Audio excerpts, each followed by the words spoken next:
There's a version of you that people talk about when you're not in the room. And here's the uncomfortable truth. That version of you is far more real, in terms of how the world treats you, than the version you believe yourself to be. Machiavelli called this reputation, and he considered it one of the most powerful forces in human society. You can be intelligent, hardworking, even genuinely good. But if your behavior signals weakness, none of that will matter as much as it should. People will overlook you, underestimate you, use you. These 7 behaviors are the ones that make it happen, often without the person even realizing it. And what makes this especially uncomfortable is that most of these behaviors don't feel like weakness from the inside. They feel like patience, like kindness, like being the bigger person. That's the trap. If any of this sounds familiar, good. Awareness is always the first move. Watch this entire video. Don't skip any part. Let's begin. Number 1. Constantly seeking approval. Watch someone who needs approval in a room full of people. They laugh a half second after everyone else, checking first to make sure laughter is safe. They soften their opinions mid-sentence when they sense even slight disagreement. They say, "I don't know, maybe. What do you think?" Not because they're genuinely uncertain, but because being wrong in public feels unbearable to them. Machiavelli was blunt about this. A prince who constantly seeks the validation of others has already surrendered something he can never fully recover, the perception of independence. And perception, in politics, in business, in relationships, is the game. Here's the psychological truth underneath this behavior. Approval seeking isn't really about other people. It's about a deep, unresolved fear of being rejected. The man who needs your applause is the man who doesn't fully believe in his own judgment. In a workplace setting, this looks like the employee who agrees with every idea in the meeting, then quietly complains about those same ideas after. He's not dishonest by nature, he's just terrified of friction. The world doesn't reward that, it exploits it. Because if everyone can influence your opinion, then you effectively have no opinion at all. And a man without a firm position is a man without real power. Number 2. Inability to handle criticism. The first method for estimating the intelligence of a ruler is to look at the men he has around him. Machiavelli.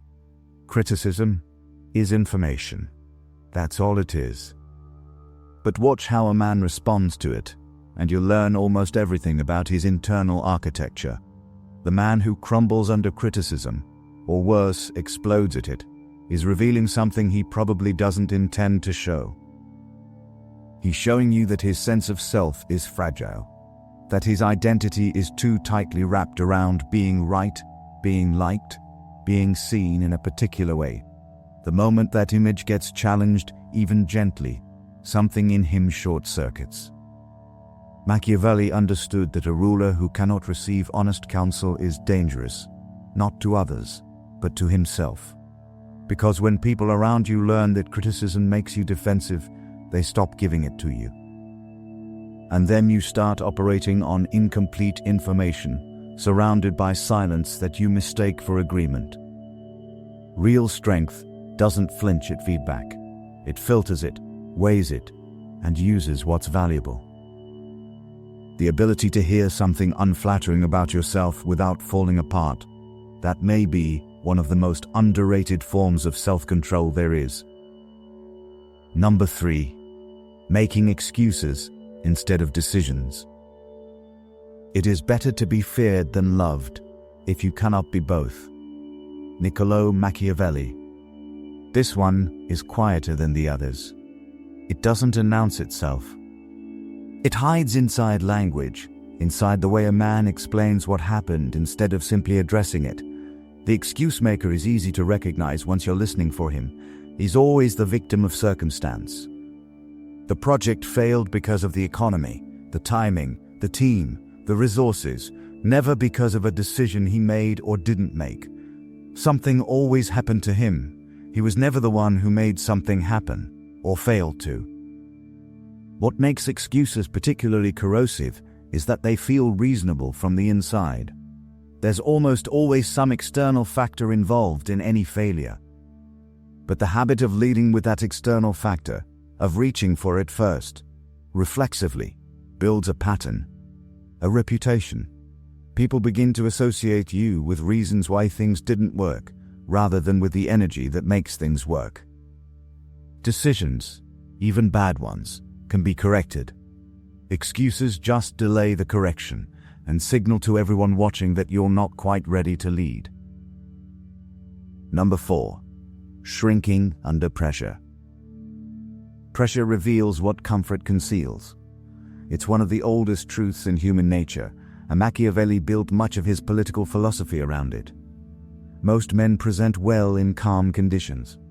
They're articulate, composed, reasonable. But introduce real pressure, a public confrontation, a failing project, a relationship at the edge, and the different person sometimes emerges. Quieter, smaller.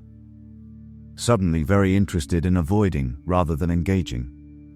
What Machiavelli might suggest about this behavior is that it signals something critical to everyone watching, that this person cannot be counted on when it actually matters, not when the stakes are low, when they're high.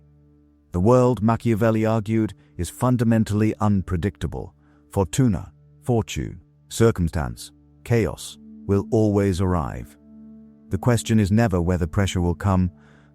The question is what shape you take when it does. Do you expand to meet it, or do you contract and hope it passes? One of those responses builds trust. The other quietly destroys it, sometimes permanently. Number 5. Talking more than acting. There's a particular kind of man who is extraordinary in conversation. He has a vision for everything. His ideas are detailed and his language is compelling. Ask him about his plans and he'll give you a 40-minute answer that sounds genuinely impressive. Then, 6 months later, nothing has moved. The vision is still a vision. The plan is still a plan. Machiavelli noticed this pattern in the princes and advisors of his time. He wrote with visible frustration about men who confused describing power with having it, who believed that articulating a strategy was somehow equivalent to executing one. The psychological root of this behavior is worth understanding. Talking about a goal actually produces a small neurological reward, a mild sense of accomplishment.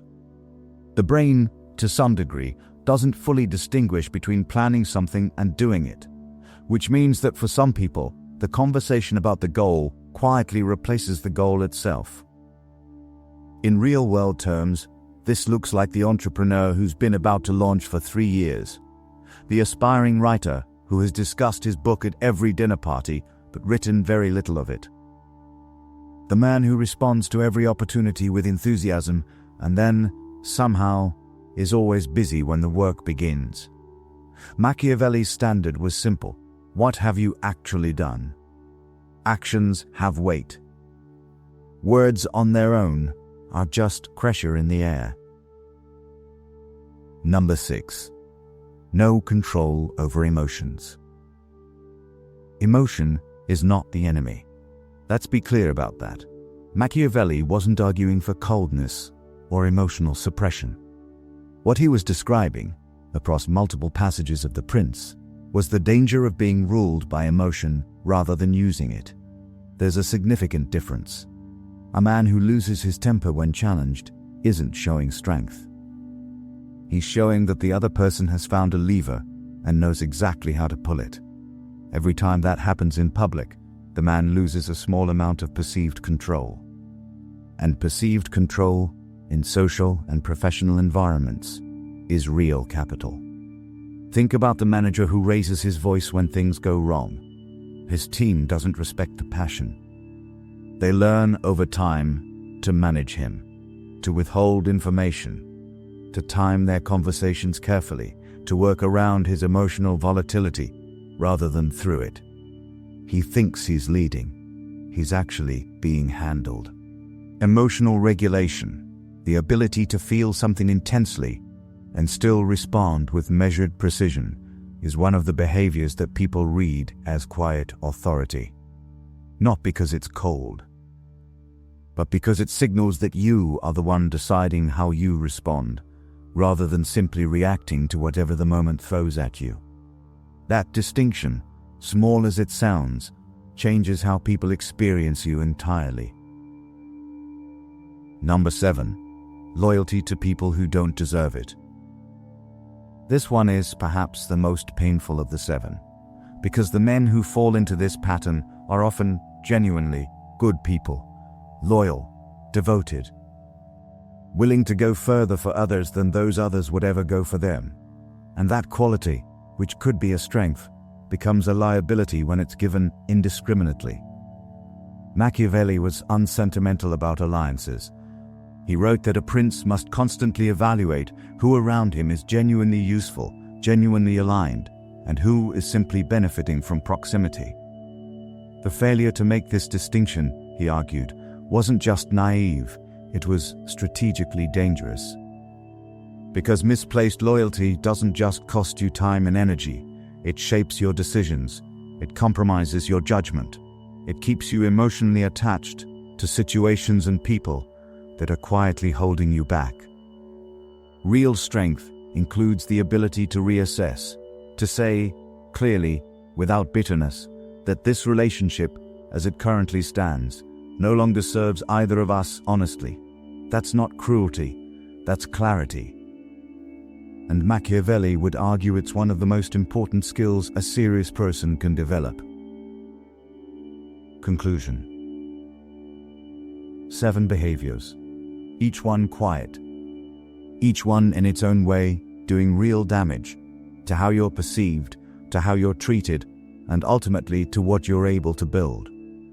Machiavelli didn't write The Prince to celebrate cruelty or manipulation. Read carefully, it's something else entirely, a clear-eyed description of how the world actually operates, rather than how we wish it would. And the men who understand that description, who take it seriously, tend to move through life with a different kind of steadiness. None of this happens overnight. Awareness comes first.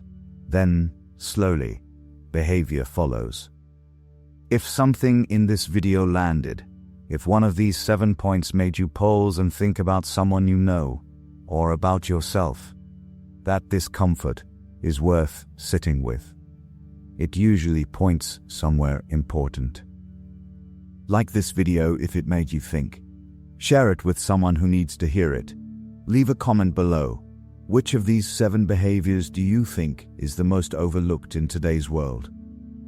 Subscribe to the channel if you want more of this kind of thinking. We go deep here, and we're just getting started.